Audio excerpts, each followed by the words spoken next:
Congress party द्वारा आयोजित किसान जवान संविधान जनसभा के संदर्भ में कांग्रेस प्रदेश अध्यक्ष दीपक बैज ने एक महत्वपूर्ण बयान दिया है। उन्होंने इस सभा को ऐतिहासिक रूप से वर्णित करते हुए कहा है कि ये कार्यक्रम वास्तव में बहुत सफल रहा। सभा में प्रदेश के विभिन्न क्षेत्रों जैसे बस्तर से लेकर सरगुजा तक के कोने कोने से हमारे सक्रिय कार्यकर्ता और युवा नेता भाग लेने के लिए एकत्रित हुए थे, जो कि कांग्रेस के प्रति उनकी प्रतिबद्धता और समर्थन का प्रतीक है। कांग्रेस की प्रदेश स्तरीय राजनीतिक सलाहकार समिति की एक बैठक में टाइम लिमिट में बदलाव के मुद्दे पर चर्चा की गई। इस संदर्भ में कांग्रेस प्रदेश अध्यक्ष दीपक बैज ने बताया कि इस बैठक में हमने पूरी गंभीरता से प्रदेश सरकार की नाकामियों के प्रति ध्यान आकर्षित करने के लिए 5 प्रमुख बिंदुओं पर चर्चा की।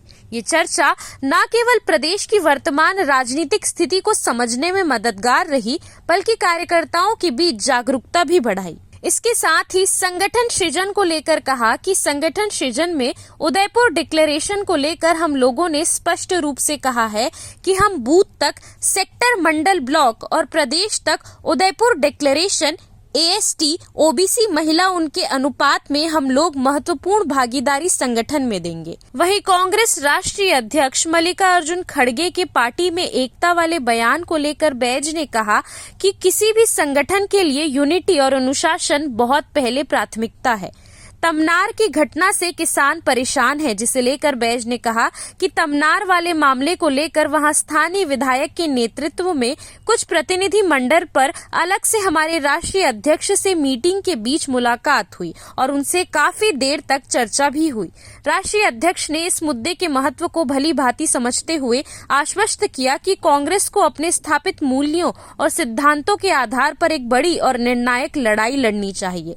यह आवश्यक है कि हम न केवल अपनी विचारधारा को सशक्त करें, बल्कि उन सामाजिक समस्याओं के खिलाफ भी संघर्ष करें जो जनता के हित में है। इसके साथ ही भाजपा ने प्रशिक्षण शिविर में बीजेपी के राष्ट्रीय अध्यक्ष JP नड्डा द्वारा भ्रष्टाचार के विषय में उठाए गए बयान की गंभीरता पर प्रकाश डालते हुए उन्होंने स्पष्ट किया कि यदि बीजेपी के राष्ट्रीय अध्यक्ष स्वयं ये कह रहे हैं कि भ्रष्टाचार से दूर रहना चाहिए, तो इससे ये संकेत मिलता है कि उन्हें इस बात का ज्ञान है कि छत्तीसगढ़ जैसे इलाकों में भ्रष्टाचार खुलेआम हो रहा है। ये न केवल उनके बयान की स्थिति को संदिग्ध बनाता है, बल्कि ये भी स्पष्ट करता है कि वे इस समस्या को नजरअंदाज नहीं कर सकते हैं।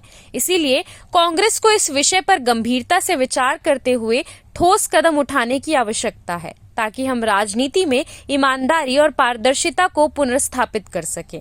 वहीं चिंतन शिविर में सांसद बृजमोहन अग्रवाल द्वारा कांग्रेस को अछूत घोषित करने वाले बयान को लेकर कांग्रेस प्रदेश अध्यक्ष दीपक बैज ने अपनी प्रतिक्रिया व्यक्त करते हुए कहा है कि हमारे राष्ट्रपिता महात्मा गांधी ने हमारे देश में छुआछूत और असीमितता के खिलाफ विशेष कानून बनाए थे और इसका उल्लेख हमारे संविधान में भी किया गया है।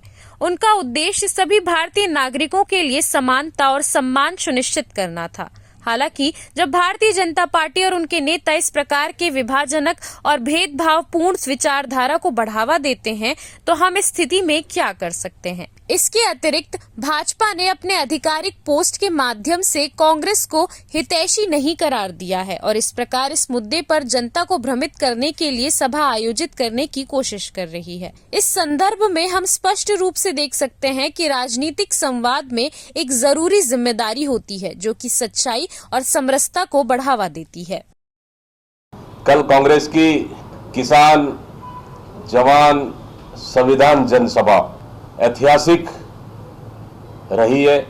पूरे प्रदेश से, बस्तर से लेकर सरगुजा तक कोने कोने से हमारे कार्यकर्ता, किसान और युवा इस सभा में शामिल होने आए थे।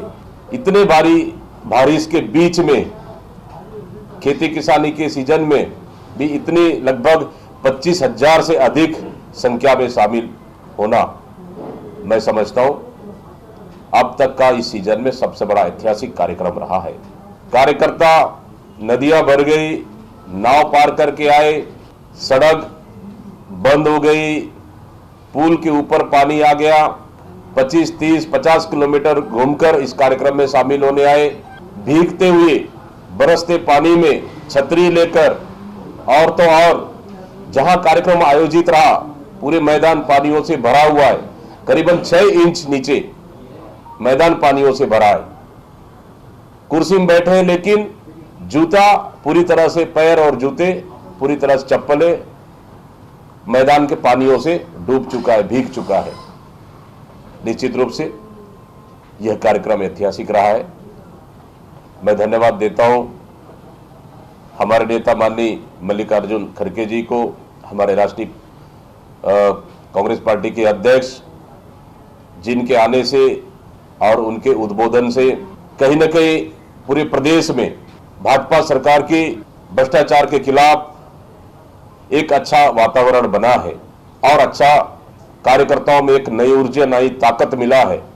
और मैं धन्यवाद देता हूं केसी वेणुगोपाल जी का, हमारे राष्ट्रीय महामंत्री, संगठन के प्रमुख। साथ ही मैं धन्यवाद देता हूं हमारे छत्तीसगढ़ प्रभारी माननीय सचिन पायलट जी का, जिन्होंने लगातार मार्गदर्शन देते रहे। मैं धन्यवाद देता हूं नेता प्रतिपक्ष माननीय चरणदास महंत जी का, पूर्व मुख्यमंत्री माननीय भूपेश बघेल जी का और पूर्व डिप्टी सीएम टीएस बाबा जी को और माननीय ताम्रध्वज साहू जी को।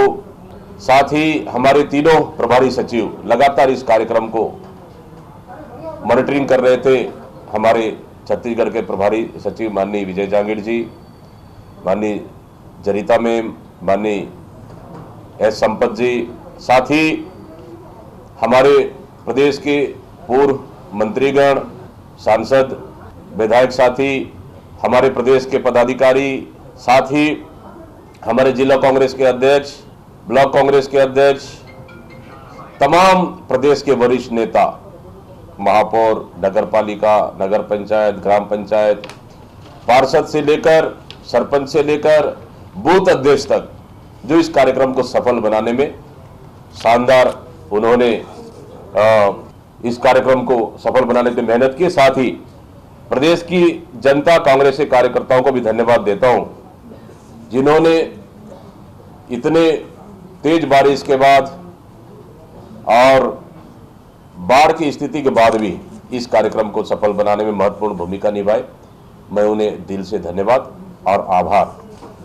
आदरणीय साथियों, भाजपा का, भारतीय जनता पार्टी का चिंतन शिविर चल रहा है और चिंतन शिविर में जेपी नड्डा जी उपस्थित हुए, भारतीय जनता पार्टी के राष्ट्रीय अध्यक्ष हैं। चिंतन शिविर चल रहा है सरगुजा संभाग में, उस सरगुजा संभाग में जहां पे असदेव के जंगलों को काटा जा रहा है, तमनार के जंगलों को कोल माइंस के लिए काटा जा रहा है। मुझे उम्मीद है कि जंगल कटाई को लेकर भी इस चिंतन शिविर में चर्चा हुई होगी और आशा है कि एक पेड़ मां के नाम का नारा देने वाली भारतीय जनता पार्टी की आने वाला समय में चिंतन शिविर के बाद मुझे लगता है कि उम्मीद है और आशा है कि प्रदेश के जंगलों की कटाई नहीं होगी।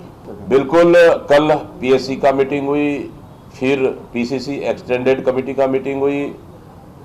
पीएससी की मीटिंग में हम लोगों ने 5 बिंदुओं पर प्रदेश की सरकार की नाकामियों को लेकर चर्चा हुई और बूथ से लेकर बूथ, सेक्टर, जोन, ब्लॉक, जिले, पीसीसी, मंडल, बूथ, सेक्टर, मंडल, इन सब को हम लोग अपडेट करेंगे नए सिरे से और इसके लिए 3 महीना का समय हम लोगों ने मांगे हैं और 3 महीने में बूथ से लेकर पीसीसी तक पूरी पार्टी को नए सिरे से अपडेट करेंगे और संगठन को और मजबूत करेंगे। साथ ही इस सरकार की नाकामी के खिलाफ में हम लोगों ने भविष्य में क्या हमारी रणनीतियां हैं, हमारी रोड मैप क्या है, वो भी हम लोगों ने तय किया है। तो निश्चित रूप से आने वाला समय में हम लोग पार्टी की मजबूती और सरकार के खिलाफ मजबूती के साथ लड़ाई, ये दोनों रोड मैप हमारे स्पष्ट रूप से हमारे राष्ट्रीय अध्यक्ष माननीय मल्लिकार्जुन खड़गे जी ने निर्देशित किए हैं। बिल्कुल अगला जब भी ऐसे नियुक्तियां होगी तो संगठन सृजन के तहत होगी। आएंगे पर्यवेक्षक, सब लोग से राय मशवरा करेंगे, चर्चा करेंगे, तो उसी के तहत ही जो इस संगठन का 2025 संगठन सृजन का साल है, तो उसी की तरह ही पार्टी संगठन की मजबूत के लिए आगे बढ़ेगी। बिल्कुल ये सच्चाई है। संगठन सृजन में उदयपुर डिक्लेरेशन को लेकर हम लोगों ने स्पष्ट रूप से कहा है कि हम बूथ तक, बूथ, सेक्टर, मंडल, ब्लॉक और प्रदेश तक हम Udaipur declaration ST, SC, OBC, महिला, उनके अनुपात में हम लोग महत्वपूर्ण भागीदारी संगठन में देंगे। बिल्कुल, क्योंकि किसी भी संगठन के लिए यूनिटी बहुत पहले प्राथमिकता है। यूनिटी और अनुशासन दोनों। खड़गे जी ने भी कहा है, हमारे राष्ट्रीय अध्यक्ष ने, हम विपक्ष में हैं, सरकार के खिलाफ मुद्दों की कमी नहीं है। हम लोग यूनिटी के साथ कलेक्टिव लीडरशिप में हम लोग को लड़ना चाहिए सरकार के खिलाफ में, और आक्रामक तरीके से लड़ना चाहिए। और उस तरीके से छत्तीसगढ़ प्रदेश कांग्रेस कमेटी छोटे से लेकर बड़े मुद्दों को लेकर बराबर लड़ाई लड़ रही है। बिल्कुल, तमनार इशू को लेकर वहां के स्थानीय विधायक के नेतृत्व में कुछ प्रतिनिधिमंडल कल अलग से हमारे राष्ट्रीय अध्यक्ष जी से मीटिंग के बीच में मुलाकात हुई है, चर्चा हुई, और उस प्रतिनिधिमंडल ने स्पष्ट रूप से पूरी बातें रख दी है। तो आने वाला समय में इन मुद्दों को लेकर हमारे राष्ट्रीय अध्यक्ष ने आश्वस्त किया है कि इन मुद्दों को लेकर कांग्रेस को बड़ी लड़ाई लड़ना चाहिए, और विधानसभा में भी इस मुद्दे को उठाना चाहिए। विधानसभा और लोकसभा, राज्यसभा दोनों पटल पर इस अवैध जंगल कटाई को लेकर, निजी उद्योगपतियों को लाभ पहुंचाने के लिए, और जल जंगल जमीन और खनिज संसाधन को बेचने को लेकर विधानसभा और लोकसभा, राज्यसभा, ये दोनों तीनों पटलों पर कांग्रेस पार्टी मजबूती से उठाएगी। हम इसी चीज को तो लगातार कहते आ रहे हैं कि 1.5 साल में भारतीय जनता पार्टी, उनके नेता, पूरी सरकार मिलकर छत्तीसगढ़ की जनता की, किसानों की, युवाओं की, यहाँ की माता बहनों की, सभी वर्गों की, उनकी गाड़ी कमाई की पैसा को अपनी जेब भरने में लगे हुए हैं। अगर जेपी नड्डा राष्ट्रीय अध्यक्ष है भारतीय जनता पार्टी, उनको कहना पड़ रहा है कि भ्रष्टाचार से हमको दूर रहना चाहिए, मतलब उनको पता है कि छत्तीसगढ़ में खुलेआम भ्रष्टाचार हो रही है, और इसी का नतीजा है कि उनके नेताओं को वो नसीहत दे रहे हैं। लेकिन हमें पता है कि भारतीय जनता पार्टी के नेता और छत्तीसगढ़ के भारतीय जनता पार्टी की सरकार और ये नेता कि राष्ट्रीय अध्यक्ष जी की बातों को कितना तवज्जो देते हैं, हमें अच्छे से पता है। एक कान से सुनेंगे, दूसरे कान से निकाल देंगे, फिर दूसरा दिन से ही फिर लूट खसोट में मस्त हो जाएंगे। देखिए, हमारे राष्ट्रपिता महात्मा गांधी ने हमारे देश को छुआछूत, अस्पृश्यता के लिए अलग से कानून लाए, और उस कानून को आज भी संविधान में उल्लेख है, भेदभाव, छुआछूत नहीं रहना चाहिए। लेकिन अगर भारतीय जनता पार्टी और उनके नेता अगर सामंतवादी विचारधारा के हैं, तो हम क्या कर सकते हैं? भाई, हमें तो देख के अच्छा लगता है सोशल मीडिया में कि भारतीय जनता पार्टी का सोशल मीडिया शायद 1.5 साल की, पौने 2 साल की उनके कार्यकाल की, उनके शासन के कार्यकालों को शायद पोस्ट अगर करती तो शायद हमें भी अच्छा लगता। लेकिन कर कोई बात नहीं है, उनके पास कोई कार्य योजना है नहीं पौने 2 साल की, तो बस पोस्टर, कार्टून इसी में ही सीमित हो गए हैं। और कल का कार्यक्रम के बाद तो भारतीय जनता पार्टी तो मुझे लगता है कि पूरी तरह से अब फिर से एक चिंतन शिविर उनको करना पड़ेगा। पहले ये तो देख ले कि उतने की बजट था भी नहीं, जितने की राजस्व नहीं, जितने की आय नहीं, और उससे ज़्यादा चालान पेश कर रही है। मतलब कि 5 साल में आबकारी का पैसा 1 रुपये नहीं आया क्या सरकार को, यही साबित करने में लगे हैं ना। और मतलब बदले की भावना से कब तक भारतीय जनता पार्टी काम करेगी। देख रहे हैं ना कल का सभा, जितना आप तड़पाओगे, जितना तरसाओगे, हमारा मिट्टी का घड़ा जितना ठोक पीट कर तप कर मिट्टी का घड़ा बनता है, कांग्रेस वो मिट्टी का घड़ा है। जितना ठोकरे मार लो घड़ा टूटेगा नहीं, और मजबूती के साथ पार्टी निखरेगी। और ये स्टेट एजेंसी जांच, ईडी जांच कर रही है, सेंट्रल एजेंसियां जांच कर रही है, अब एसीबी जांच कर रही है,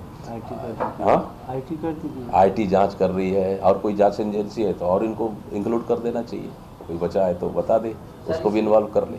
अब पूरी जांच ही गलत है, पहला चीज़। और दूसरा ये कि अब तो उन्हीं अधिकारियों को प्रमोशन देने की भी तैयारी चल रही है। मैं तो ये सुना हूँ। देखिए, हम अंबेडकर के विचारधाराओं पर और अंबेडकर के रास्तों पर चलने वाली पार्टी है। कांग्रेस संविधान पे चलने वाली पार्टी है, संविधान को मानने वाली पार्टी है। अंबेडकर को हमारे दलित, एसटी, एससी, ओबीसी भगवान की तरह हम मानते हैं।